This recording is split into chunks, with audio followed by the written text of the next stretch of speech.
The question remains, what now? What will happen in Libya as the people there try to put their country back together? And what will happen in the rest of the Arab world, where people in several countries right now are struggling to oust several longtime leaders? My guest this morning is Dr. Walid Phares. He is a professor of global strategies at the National Defense University in Washington, D.C. He is also an advisor to the Anti-Terrorism Caucus of the U.S. House of Representatives.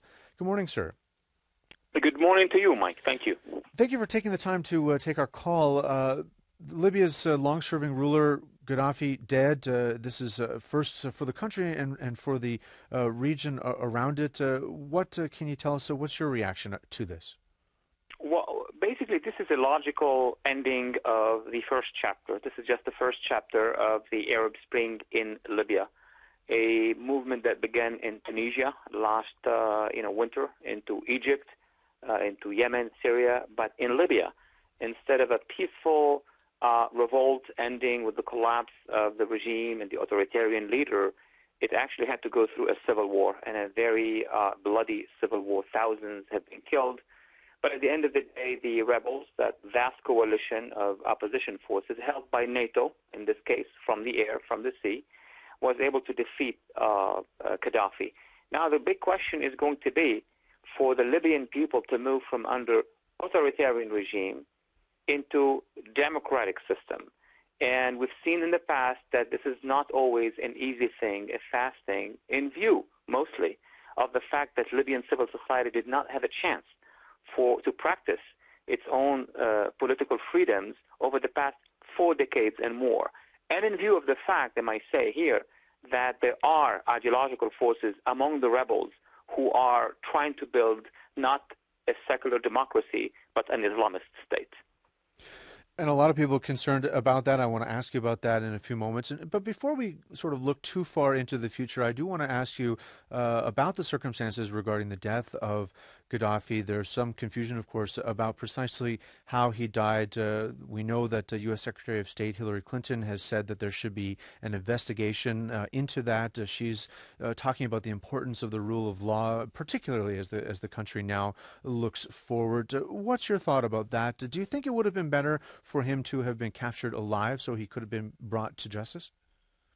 Well, first of all, the confusion is coming from the fact that the TNC, the Transitional National Council, has issued several contradictory statements. They know that, internationally speaking, this would look bad. Even if he's a bloody dictator, I mean, at the end of World War II, which was, there was an institution, the Nuremberg Tribunal, to try those who killed millions of people, not thousands of people, even if they are bloody.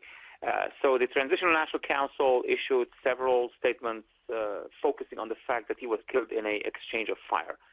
That was not the case because, while we're going to have an investigation eventually, millions of people, tens of millions of people saw on live or almost live, saw the footage on Al Jazeera and other networks that he was first made prisoner, he was detained, he was brutalized, and then he was shot, he was executed. So yes, I agree that there should be an investigation, even if he was a bloody dictator.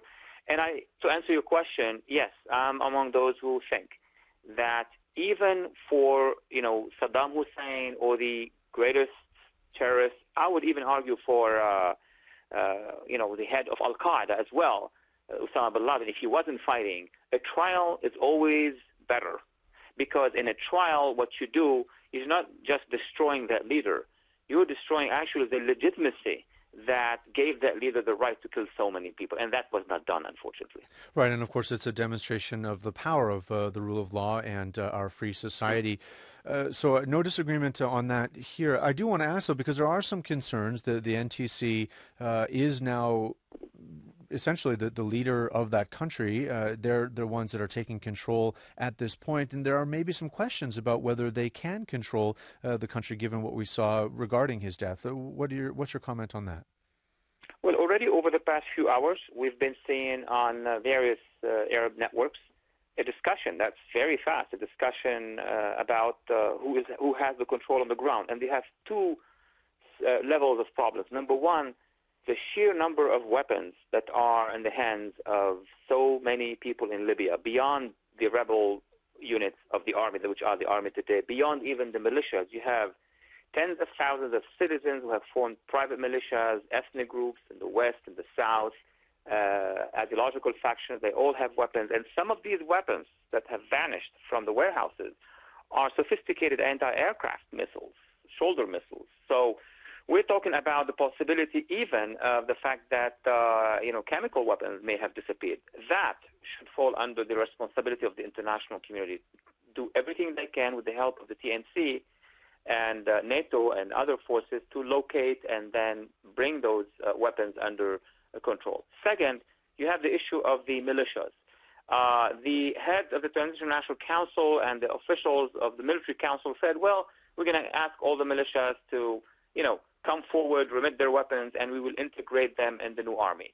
On paper, we've seen what happened in Iraq. We've seen what happened in Somalia. So that should be the next second big problem in terms of security. And third and final is the fact that the main militias on the ground are ideological militias. They weren't there only to bring down Gaddafi. They have a political agenda. Their leaders have made those statements, including today, that they would like to see a Sharia-based and Islamic state established, or else what they haven't said, what they would do. Would they surrender their weapons or not? That's the big question. I mean, I think NATO would like to draw down its activities there. They've certainly tried to hold off on putting boots on the ground. I think they were largely successful in this. But are you advocating that there is a larger role for them still to play in terms of trying to get those militias to give up their weapons? Not anymore, unfortunately, and I have been someone who pushed for a partnership between NATO, the U.S., of course, but the European Union, NATO, and even, the Arab League with civil society forces on the ground from the beginning of the process.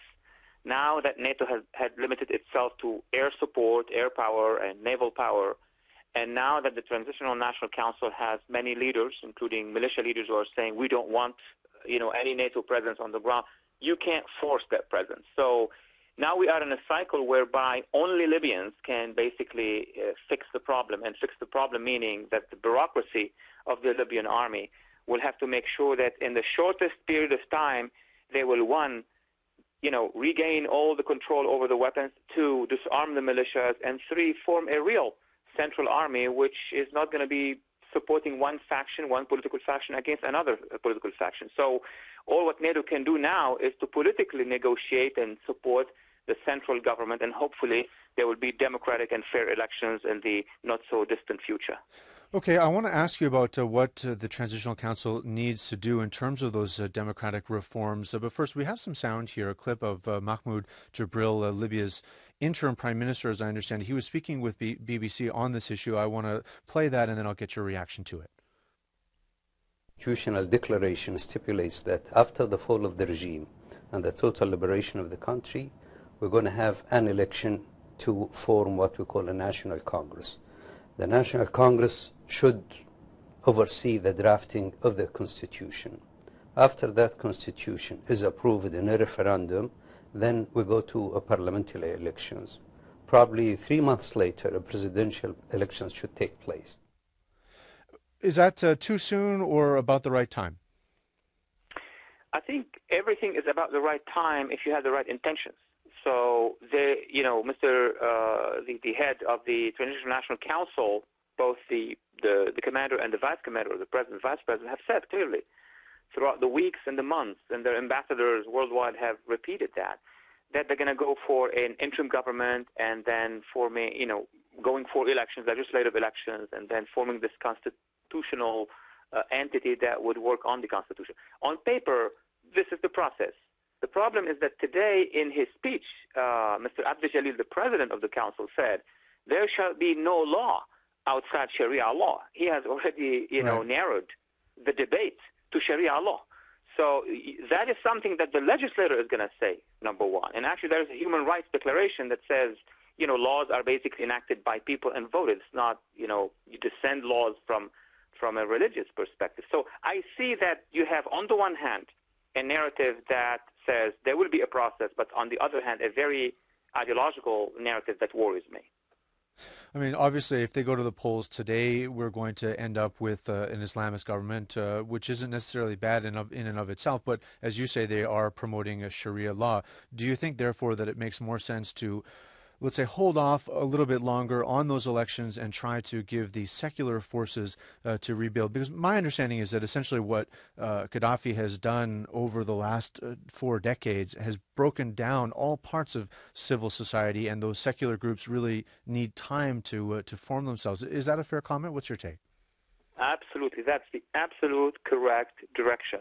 And I would add to it, because Gaddafi has eliminated any life, political life, for civil society, if one ideological faction is in charge, and that is the militias, the Federation of Islamist Militias, do not expect that the political process they're going to choose is going to give room to social democrats, liberal democrats, or, any other non-Islamist faction, as would be the case in Turkey, where you have an AKP Islamic government, and yet you have seculars, you have communists, you have socialists, you have, all sorts of things. The concern now is which neutral authority is going to come and help civil society, first of all, to get education about the political culture, and second, get education about, what multiple doctrines are there. Because if from the beginning the head of the Transitional Council is saying there will be no other ideology, there will be no other political program except this one, then what do you expect the result to be? So that's where the U.S., NATO, the international community, the Europeans must say there should be some sort of international monitoring of this transitional period. And I would be for a one-year transitional period to give civil society some room to breathe, to give students in the classroom some additional knowledge so that they would make a right choice in elections. Well, it's a difficult situation. Of course, we are all congratulating the Libyans on freeing themselves from that, but we're also hoping that they will have an opportunity to express their will freely in the future. Professor, thank you very much for your time this morning. Thank you very much for having me.